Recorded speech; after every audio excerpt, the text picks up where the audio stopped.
Hello, my name is Kelley Blake. I'm an associate pastor at Beech Springs Baptist Church. And kind of a little bit about my kind of call into the ministry is I was nothing I ever saw myself doing. I really wanted to be a doctor. The rest of my family's in the medical field. I love science. I loved all of those things. And so I actually went to school to be a doctor. And for 2 years, I was taking biology, anatomy, chemistry classes.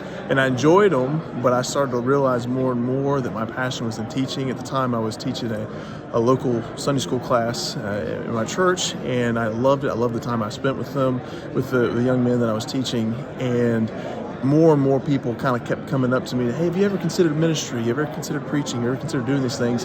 And at the time, I was running. I knew that the Lord was pulling me that direction. It just wasn't what I wanted to do.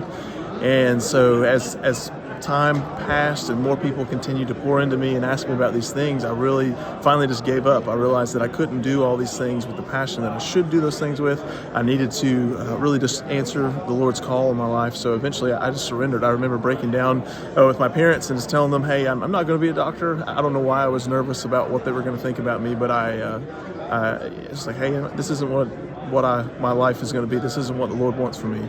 And so I ended up just surrendering at that moment and connected with our church, a local church, and said, hey, this is where the Lord is pulling me. What do I do next? And so luckily I had a good, faithful pastor who just walked alongside me for a few years and ended up going to seminary and connecting with some faithful brothers and pastors walked alongside.